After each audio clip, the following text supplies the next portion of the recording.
Durante la ceremonia solemne en la Basílica de San Pedro, repleta de representantes del mundo político y religioso, un gesto inesperado del Papa León XIV congeló a todos los presentes. Mientras avanzaba por la fila de dignatarios para saludar uno a uno con una sonrisa amable y la mano extendida, su actitud cambió de forma repentina al llegar frente a Omar García Harfuch, el secretario de Seguridad de México. En un silencio absoluto, León XIV miró al funcionario con una expresión seria, bajó la mano y pasó de largo, sin pronunciar palabra.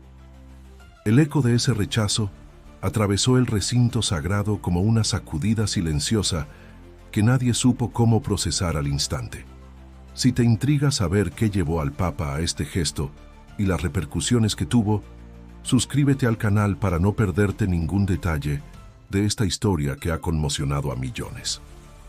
El evento tenía como propósito la firma de un acuerdo internacional por la paz y la justicia, un acto simbólico con presencia de líderes de todas las religiones y naciones.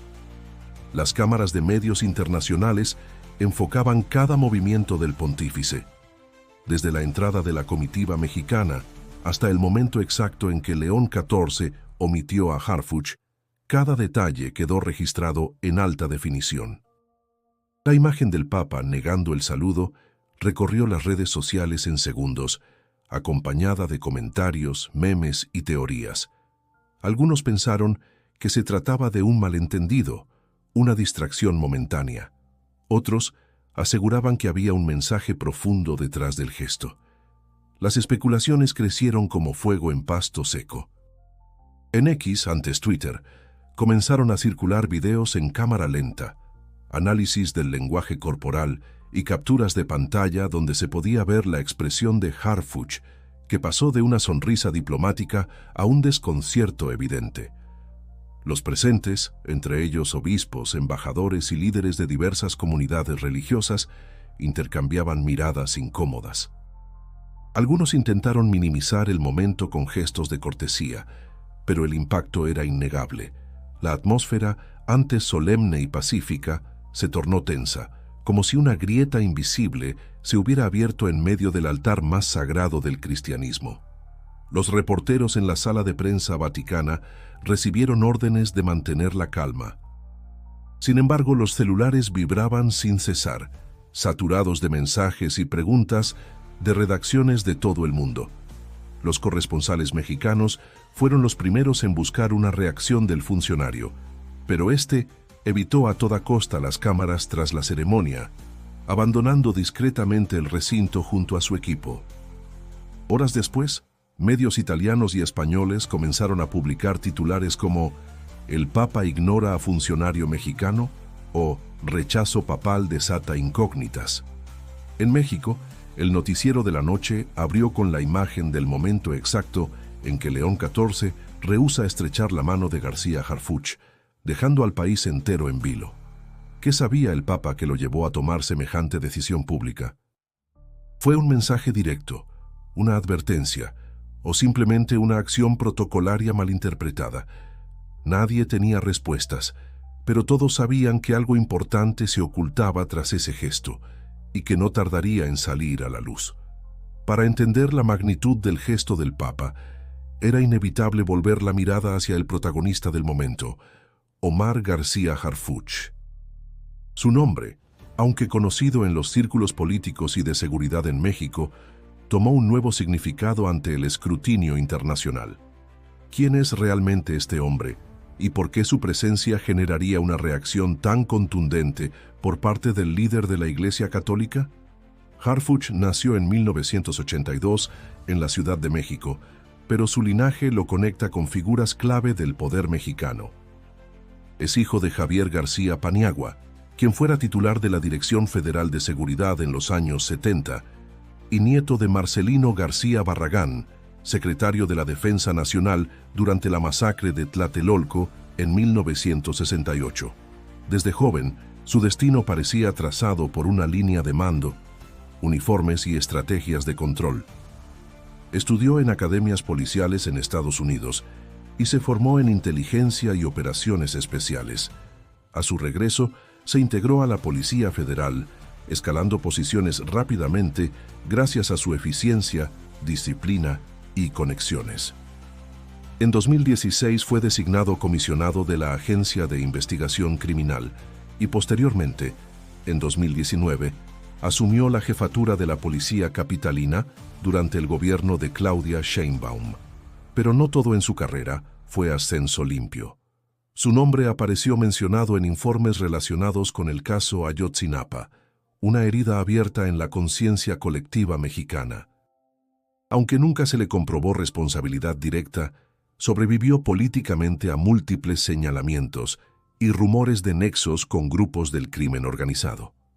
Algunos lo consideran un héroe de la seguridad pública, otros un operador del sistema con un pasado que aún no ha sido del todo contado.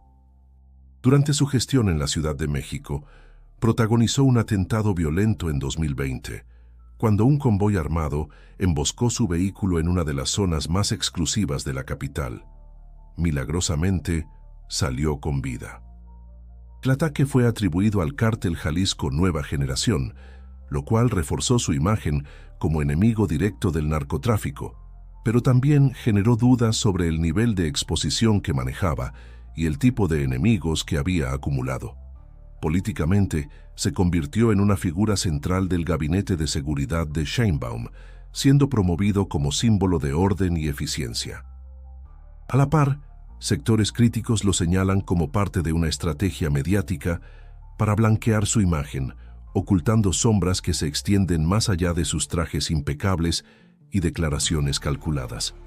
Con el tiempo, Harfuch logró consolidarse como uno de los funcionarios más visibles en materia de seguridad nacional.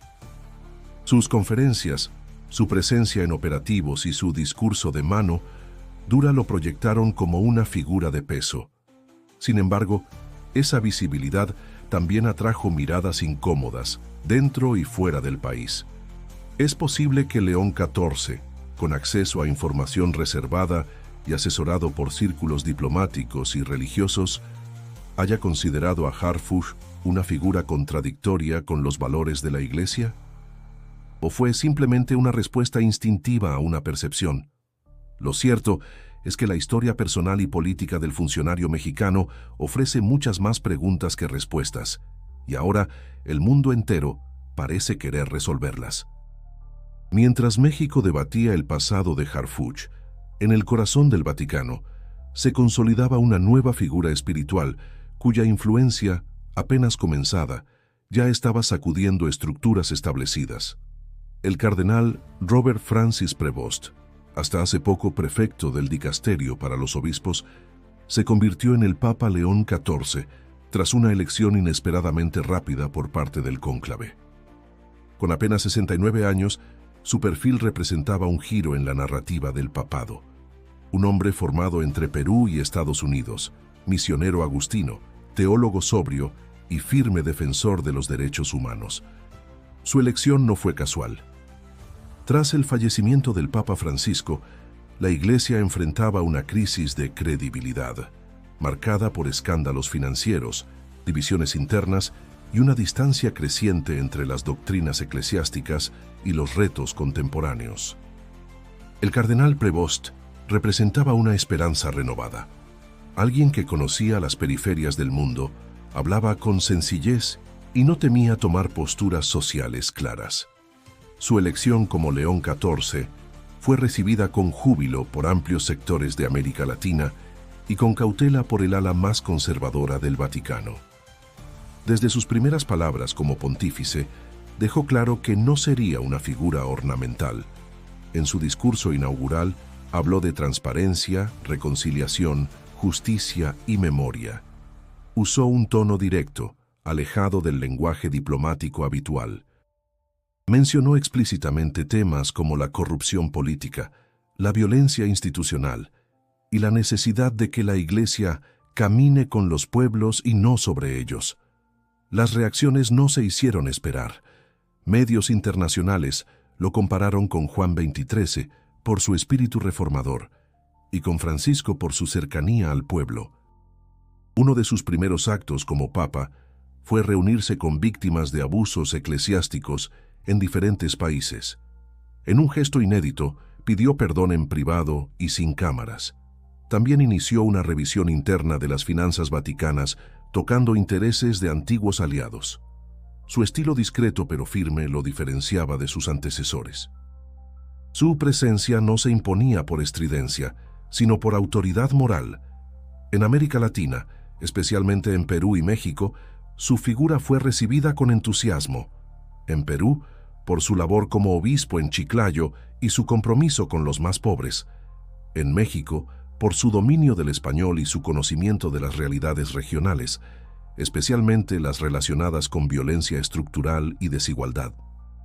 Las comunidades indígenas, los movimientos sociales y organizaciones de derechos humanos comenzaron a ver en León XIV un aliado estratégico.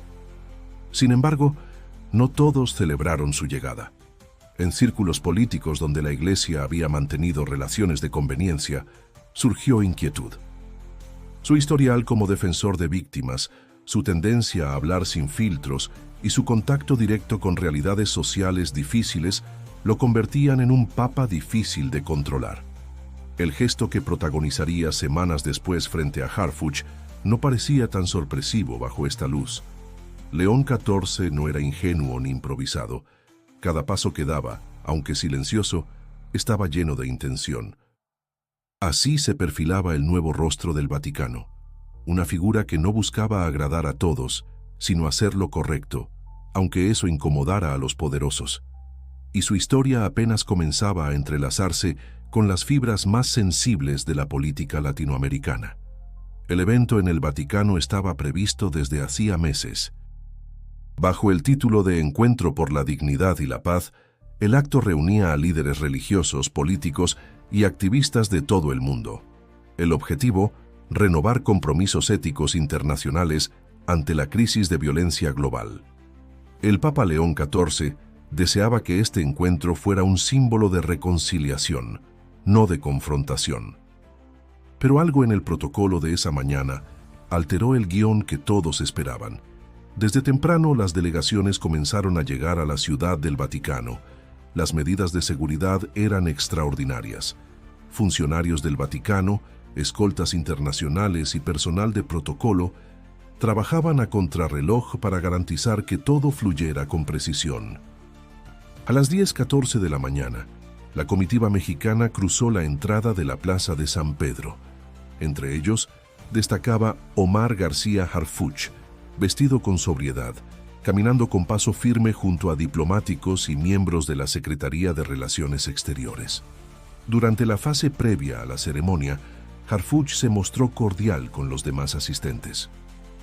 Sonrió, estrechó manos, intercambió saludos en distintos idiomas. Nada en su comportamiento hacía presagiar lo que ocurriría minutos después. El ambiente era solemne. El canto del coro vaticano resonaba como un eco ancestral entre las columnas de mármol. Cardenales y autoridades tomaban sus lugares con precisión casi litúrgica. El Papa León XIV, como siempre, avanzó sin prisa, saludando uno a los presentes con calidez controlada. Cuando se acercó al grupo mexicano, todos se pusieron de pie. Harfuch, al igual que los demás, extendió la mano con una sonrisa neutra. Fue entonces cuando ocurrió. León XIV lo miró directamente a los ojos. Su rostro se tensó por un instante imperceptible para muchos, pero evidente para las cámaras. Bajó la mano y, sin decir palabra, giró ligeramente su cuerpo, dirigiéndose al siguiente invitado. Un vacío de segundos se apoderó del espacio.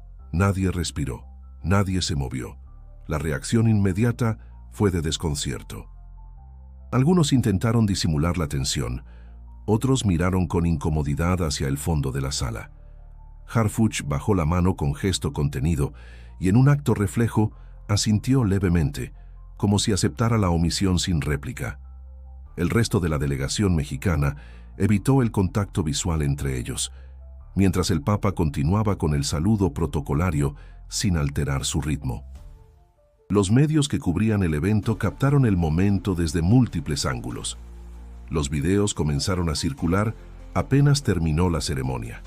Algunos medios europeos fueron los primeros en notarlo, pero bastaron minutos para que la escena llegara a América Latina. La pregunta era una sola: ¿por qué? Ni el Vaticano ni la delegación mexicana ofrecieron declaraciones inmediatas. Las oficinas de prensa fueron inundadas de solicitudes, pero respondieron con silencios formales. Aquel gesto simple, casi insignificante en apariencia, ya se estaba transformando en un símbolo. La omisión se convertía en mensaje, y el mensaje exigía interpretación.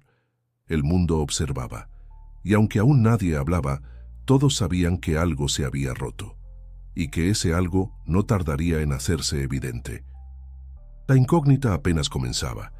En cuanto las imágenes del rechazo papal llegaron a México, los noticieros interrumpieron su programación habitual. En cuestión de horas, el país entero debatía lo sucedido. Desde programas matutinos hasta mesas de análisis nocturnas, todos se hacían eco de una escena que, aunque breve, contenía una fuerza simbólica descomunal. Las redes sociales estallaron. Las etiquetas "El Papa y Harfuch", "Rechazo Vaticano" y "Silencio incómodo" fueron tendencia durante 3 días consecutivos. Los principales canales de televisión invitaron a expertos en protocolo, analistas políticos y religiosos para intentar descifrar lo ocurrido. Mientras unos argumentaban que podía tratarse de un error, otros afirmaban que ningún gesto papal es casual. En una institución como el Vaticano, cada movimiento tiene significado, cada silencio es un discurso. Y eso fue precisamente lo que más inquietó: la ausencia de explicación oficial. La opinión pública en México se dividió rápidamente. Algunos defendieron a Harfuch, señalando que había sido víctima de una injusticia mediática. Alegaban que era absurdo que un funcionario público fuera juzgado por un gesto sin contexto. Otros, en cambio, vieron en el rechazo un acto valiente por parte del Papa, una postura ética frente a una figura política con un pasado polémico. Memes, caricaturas editoriales y videos satíricos inundaron el Internet. Pero también lo hicieron columnas de opinión profundas, donde periodistas veteranos planteaban preguntas incómodas. ¿Qué representa realmente Harfuch en el escenario político mexicano? ¿Por qué un líder espiritual global decidiría públicamente marcar distancia con él? ¿Qué sabe el Vaticano que México prefiere no discutir? En el Congreso, diputados y senadores reaccionaron con declaraciones polarizadas. Legisladores oficialistas minimizaron el hecho, acusando a la oposición de querer convertir un simple gesto en una crisis diplomática. Desde la oposición, por otro lado, exigieron explicaciones a la Cancillería y pidieron transparencia sobre la verdadera naturaleza de la visita de Harfuch al Vaticano. Algunos incluso sugirieron que se revisaran los antecedentes internacionales del funcionario. En paralelo, en foros académicos y espacios religiosos se empezó a discutir el trasfondo moral del suceso. Sacerdotes, teólogos y sociólogos analizaron la figura del Papa como conciencia del mundo y recordaron otras ocasiones en que gestos simbólicos del pontífice marcaron posturas éticas firmes. No era la primera vez que un papa desafiaba el protocolo para señalar algo que consideraba injusto o inmoral. El debate trascendió fronteras. Medios internacionales comenzaron a cubrir el tema desde perspectivas más amplias, vinculándolo con los retos de la Iglesia en América Latina, el papel de los líderes políticos en la construcción de paz y la creciente tensión entre la espiritualidad y el poder institucional. El gesto de León XIV había abierto una caja de resonancia mucho más profunda de lo esperado. Y mientras los medios exigían respuestas, Harfuch guardaba silencio. No ofreció entrevistas, no emitió comunicados. Su silencio se volvió un segundo misterio. ¿Era prudencia política o reconocimiento tácito de un mensaje que no podía contradecir? Lo único claro era que México no podía dejar de mirar ese momento, y que el significado oculto en ese apretón de manos negado seguiría desvelando a millones. 3 días después del incidente, cuando las especulaciones alcanzaban su punto más alto, el Vaticano emitió un comunicado escueto anunciando que el Papa León XIV haría una declaración pública en la Plaza de San Pedro durante la audiencia general de los miércoles. Las expectativas eran enormes. Nadie sabía si abordaría directamente el tema del saludo omitido o si optaría por una referencia más amplia. Pero la incertidumbre no duró mucho. Ante miles de fieles congregados bajo el cielo romano, el Papa tomó la palabra con su tono pausado y firme. Su mensaje comenzó con reflexiones sobre la dignidad humana, el poder, la justicia y el perdón. No mencionó nombres, pero sus palabras eran tan precisas que nadie dudó de a quién se dirigía. No todo el que ocupa un cargo público merece un gesto de reconocimiento. La ética debe preceder al protocolo. A veces, un silencio dice más que 1000 palabras. Dijo con voz serena mirando al horizonte. Las frases del pontífice recorrieron el mundo con una velocidad inusitada. En cuestión de horas, los fragmentos del discurso se viralizaron en plataformas digitales. En TikTok, miles de usuarios editaron videos intercalando la imagen del rechazo con las palabras del Papa. En Instagram, los reels con subtítulos y música épica superaban millones de reproducciones. En YouTube, el discurso completo fue traducido a varios idiomas, acumulando visualizaciones récord. Se había convertido en un fenómeno global. En México, el mensaje fue analizado frase por frase. Programas de análisis político, influencers religiosos, periodistas y ciudadanos comunes compartían sus interpretaciones. Algunos destacaban el valor del Papa al confrontar simbólicamente a quienes representaban estructuras de poder cuestionadas. Otros cuestionaban la generalización y advertían sobre el riesgo de juicio mediático sin debido proceso. El fragmento que más se repitió fue uno en particular. La paz no se construye con estrategias de fuerza, sino con coherencia de vida. Un uniforme o una medalla no borran el sufrimiento que ciertas decisiones han causado. Esa línea fue vista por muchos como una alusión directa a figuras como Harfuch, cuya trayectoria estaba marcada tanto por operativos exitosos como por heridas abiertas en la memoria colectiva. La comunidad internacional también reaccionó. En América Latina, líderes religiosos y activistas aplaudieron el mensaje como un llamado urgente a la integridad.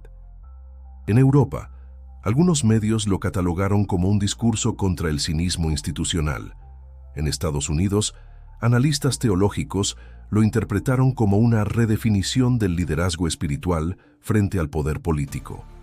Lo más sorprendente fue la respuesta de grupos católicos juveniles en México. Organizaron encuentros, vigilias y foros para debatir el mensaje del Papa.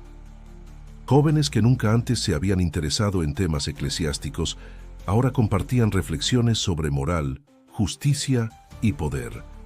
El discurso, lejos de dividir, abrió un espacio de reflexión colectiva. Y mientras el mundo aún asimilaba las palabras de León XIV, el eco de su mensaje seguía expandiéndose. Era evidente que no se trataba solo de un funcionario ni de un apretón de manos. Lo que estaba en juego era algo mucho más profundo, la relación entre el poder y la conciencia, entre el protocolo y la verdad. Tras el mensaje del Papa León XIV, el gobierno mexicano se vio obligado a responder. La presión mediática y social había alcanzado un punto crítico, y el silencio ya no era una opción. La Secretaría de Relaciones Exteriores emitió un boletín diplomático en el que reafirmaba el respeto de México hacia el Vaticano y señalaba que el incidente no afectaba la relación bilateral. Sin embargo, en los pasillos del poder, el malestar era evidente. Nadie esperaba que un gesto simbólico desatara una tormenta política de tal magnitud. La presidenta Claudia Sheinbaum, en una de sus conferencias matutinas, fue consultada directamente sobre el tema. Su respuesta fue breve pero firme. El Papa tiene derecho a sus convicciones. Nosotros seguimos trabajando por la seguridad y la justicia desde nuestro ámbito. Evitó mencionar a Harfuch por nombre, pero su rostro serio dejaba ver que el tema no era menor. En el gabinete, la tensión era palpable. Algunos funcionarios cercanos a Harfuch comenzaron a cuestionar si su permanencia era sostenible. La Iglesia mexicana, por su parte, reaccionó con cautela. La Conferencia del Episcopado Mexicano emitió un comunicado conciliador, destacando el profundo aprecio por el liderazgo espiritual del Santo Padre y llamando a un diálogo sincero entre las instituciones civiles y religiosas en favor de la verdad y la paz. Sin embargo, entre líneas se percibía una incomodidad. Algunos obispos, en declaraciones privadas, expresaron su preocupación por el deterioro de la imagen institucional ante la ciudadanía creyente. En el Congreso, el tema se convirtió en un campo de batalla. Senadores oficialistas defendieron la integridad de Harfuch y acusaron al Vaticano de intervenir indirectamente en la política interna. En contraste, voces de la oposición aprovecharon la oportunidad para reabrir investigaciones, exigiendo transparencia en los archivos relacionados con casos pasados, como Ayotzinapa. El Senado se polarizó en torno a un gesto que, al principio, parecía simplemente simbólico, pero que ahora era detonante de una revisión política más amplia. Mientras tanto, Harfuch se mantenía en silencio. No asistía a actos públicos y delegaba sus funciones a subalternos. Los rumores sobre una posible renuncia comenzaron a circular, alimentados por columnas de opinión y filtraciones desde el interior de su equipo. Algunos decían que estaba profundamente afectado por el golpe a su imagen internacional. Otros aseguraban que preparaba una estrategia legal para responder a las insinuaciones que empezaban a perfilarse como acusaciones veladas. Pero la política no era el único frente. Organizaciones de la sociedad civil comenzaron a movilizarse. Colectivos de derechos humanos convocaron a una concentración frente a la Secretaría de Seguridad para exigir claridad sobre la trayectoria de sus líderes. Carteles con frases como «El Papa habló por los que no tienen voz» y «La justicia no se negocia con silencio» inundaron las redes. La tensión social se traducía en una presión creciente que ningún gobierno podía ignorar. El gesto del Papa había roto la superficie de lo diplomático y había llegado al corazón del debate nacional. La figura de Harfuch, hasta entonces blindada por eficiencia y resultados, se encontraba ahora bajo el escrutinio más exigente, el de la conciencia pública, y el desenlace aún estaba lejos de definirse. Con la controversia en pleno apogeo, las redacciones de los principales medios comenzaron a excavar en archivos, expedientes y testimonios olvidados. Lo que en un principio parecía una reacción diplomática se transformó en un esfuerzo colectivo por desentrañar el pasado de Omar García Harfuch. La pregunta ya no era solo por qué el Papa lo rechazó, sino qué se escondía detrás de su figura, y si ese gesto había sido solo la chispa que encendió una verdad más profunda. El primer golpe vino desde el extranjero. Un medio alemán publicó una investigación basada en documentos filtrados del Departamento de Estado de EEUU y de agencias europeas de inteligencia. En ellos se detallaban reuniones privadas entre funcionarios de seguridad mexicanos y representantes diplomáticos durante los años más intensos de la guerra contra el narcotráfico. El nombre de Harfuch aparecía vinculado a operativos que, según las fuentes, habrían excedido los límites del derecho internacional humanitario.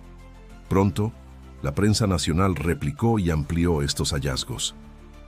El diario El Universal publicó un reportaje donde se exponían inconsistencias en las declaraciones patrimoniales del funcionario, así como testimonios de exagentes que afirmaban haber recibido órdenes que violaban los protocolos internos.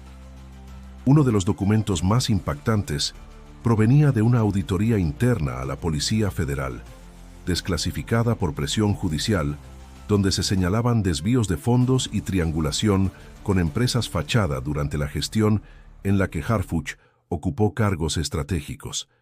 A la par surgieron voces que hasta entonces habían permanecido en silencio. Exfuncionarios, activistas, incluso sacerdotes vinculados a las comunidades afectadas por la violencia, comenzaron a hablar. Uno de los testimonios más impactantes fue el de una mujer, madre de un joven desaparecido en Guerrero, quien narró su encuentro con Harfuch en 2015. Según su relato, el entonces funcionario prometió resultados, pero jamás volvió a responder. «Ahora entiendo por qué el Papa le negó la mano», declaró entre lágrimas en una entrevista transmitida en horario estelar. La revelación más inesperada llegó desde dentro del propio Vaticano. Un diario italiano citó fuentes eclesiásticas que confirmaban que la Santa Sede había recibido informes detallados sobre ciertos funcionarios antes del evento. Si bien no mencionaban nombres, los documentos alertaban sobre posibles violaciones a derechos humanos por parte de algunos invitados. Esa mención reforzó la idea de que el gesto de León XIV no había sido impulsivo, sino profundamente informado. Las redes sociales se convirtieron en un archivo vivo de denuncias ciudadanas. Personas de todo el país comenzaron a compartir historias, fotografías, videos y documentos que habían pasado inadvertidos durante años. La figura de Harfuch, otrora incuestionable, empezaba a fragmentarse en una narrativa colectiva de memoria y justicia. Aún así, surgieron voces que defendían al funcionario, argumentando que muchas de las filtraciones podían ser parte de una campaña de desprestigio. Pero el volumen y la consistencia de las revelaciones hacían cada vez más difícil sostener una defensa sin cuestionamientos. Las grietas eran ya visibles. La historia estaba cambiando de forma.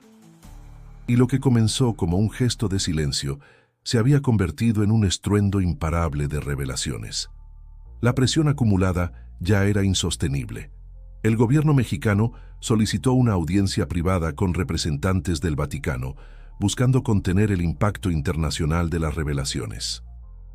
En Roma, el ambiente era de mesura diplomática, pero el mensaje entre líneas era claro. El Papa León XIV no tenía intención de retractarse ni de suavizar lo dicho. La postura vaticana era firme. Quien represente a su país en actos de alto perfil debe encarnar principios éticos, no solo cargos. La reunión entre los delegados de la Secretaría de Relaciones Exteriores y funcionarios de la Santa Sede fue tensa. Fuentes extraoficiales aseguraron que el tema de Harfuch ocupó el centro del encuentro. El Vaticano, con elegancia protocolaria, reiteró su compromiso con los valores universales y la justicia. Desde México regresaron con un mensaje ambiguo. No habría pronunciamientos adicionales, pero tampoco desmentidos. Era una forma diplomática de confirmar que el gesto papal había sido tan deliberado como irreversible. Ante esto, la presidenta Sheinbaum tomó una decisión clave. Convocó una rueda de prensa nacional y, sin mencionar el nombre del Papa, anunció una revisión profunda en los criterios de representación internacional del gobierno. Habló de ética, de transparencia y de la necesidad de honrar a México con conducta, no con currículum. La ausencia de Harfuch en ese acto confirmó lo que ya era un secreto a voces. Su posición política pendía de un hilo. Esa misma tarde, Harfuch presentó una licencia temporal. En su breve comunicado, afirmó que se apartaba del cargo para no interferir en el desempeño del gobierno y para dar espacio al análisis sereno de los hechos. No hubo disculpas ni defensas, solo un silencio que, como el del Papa, decía mucho más que cualquier declaración. La renuncia desató reacciones mixtas. Un sector de la opinión pública lo vio como un acto de responsabilidad, otro como una salida estratégica para evitar consecuencias mayores. Mientras tanto, en la Iglesia mexicana comenzaron a organizarse jornadas de reflexión. Curas de parroquia, obispos y fieles comunes debatían sobre el papel de la fe en los asuntos públicos. El gesto del Papa se había transformado en un catalizador de conciencia eclesiástica. La ciudadanía tampoco permaneció indiferente. Universidades organizaron foros abiertos, colectivos juveniles lanzaron campañas de ética pública y organizaciones civiles presentaron nuevas denuncias formales ante organismos nacionales e internacionales. El país, por momentos, parecía entrar en un proceso de catarsis colectiva, donde lo político, lo moral y lo espiritual se entrelazaban de forma inesperada. A nivel internacional, el caso fue abordado en paneles de derechos humanos y discusiones sobre gobernanza. México, sin buscarlo, se había convertido en el ejemplo de cómo un símbolo puede sacudir estructuras enteras. El silencio del Papa, ahora acompañado por la renuncia silenciosa de Harfuch, había encendido un debate global sobre la rendición de cuentas y la dignidad en el servicio público. Era el clímax de la controversia, el punto en el que todo estaba expuesto y donde cada actor debía decidir si seguiría sosteniendo una imagen o se atrevería a reconstruir desde la verdad. Nada volvería a ser como antes. Semanas después del incidente en el Vaticano, la tormenta comenzó a disiparse, pero el país no era el mismo. El gesto del Papa León XIV había desencadenado una reacción en cadena de consecuencias políticas, sociales y espirituales que sacudieron los cimientos del poder. Lejos de ser un simple episodio anecdótico, se convirtió en un punto de inflexión histórico para México. A nivel diplomático, se alcanzó un acuerdo tácito entre la Santa Sede y el gobierno mexicano. No habría más comentarios públicos sobre el caso Harfuch, pero se abriría un canal permanente de diálogo sobre ética gubernamental y derechos humanos. Fue una salida elegante, que permitió cerrar formalmente la controversia sin ignorar su trasfondo. Dentro del gobierno, se iniciaron cambios estructurales. Se actualizó el protocolo de selección de representantes internacionales, incluyendo filtros de antecedentes más estrictos y una cláusula de responsabilidad ética. Algunas figuras cuestionadas fueron discretamente removidas de sus cargos, mientras nuevas voces jóvenes comenzaron a ocupar espacios en el gabinete. El discurso presidencial también dio un giro. Ahora hablaba de transparencia con mayor frecuencia, y se impulsaron mesas de diálogo con organizaciones civiles. La Iglesia mexicana, fortalecida por el liderazgo moral del Papa, inició su propia transformación. Muchos obispos abandonaron la neutralidad política que habían adoptado en los últimos años y empezaron a pronunciarse con mayor claridad sobre temas de justicia, corrupción y violencia. Se revitalizó la pastoral social y se fomentaron espacios de escucha para las víctimas, especialmente en comunidades afectadas por el crimen organizado y la represión institucional. En las universidades se crearon seminarios y diplomados sobre ética pública y liderazgo moral. El caso se analizaba como ejemplo de cómo un acto simbólico podía alterar el curso de las decisiones políticas. Profesores, estudiantes y activistas tomaron el episodio como punto de partida para generar propuestas de transformación institucional. El gesto del Papa ya no era visto como una ofensa, sino como una oportunidad. En el terreno social, el impacto fue aún más profundo. Ciudadanos que nunca se habían involucrado en política comenzaron a organizarse, a exigir transparencia, a preguntar por los antecedentes de quienes aspiraban a cargos públicos. Se reavivó una cultura de responsabilidad cívica. Incluso en las iglesias, se formaron grupos de reflexión que vinculaban la fe con la acción social concreta. Y en cuanto a Omar García Harfuch, su figura quedó suspendida en un limbo político. Aunque nunca fue imputado formalmente, su regreso a la esfera pública quedó empañado por la carga simbólica del rechazo papal. Algunos aún lo defienden como víctima de juicio mediático. Otros lo ven como emblema de un sistema que comienza a rendir cuentas. Lo cierto es que, desde aquel gesto en Roma, México empezó a mirarse a sí mismo con otros ojos. El silencio del Papa se volvió un espejo incómodo, pero necesario. No para condenar sin pruebas, sino para recordar que la dignidad no se impone con poder, sino con coherencia de vida. Si esta historia te ha impactado, suscríbete al canal y haz clic en el video sugerido en pantalla para seguir explorando temas que marcan la historia de nuestro tiempo. Tu reflexión y tu voz también son parte del cambio.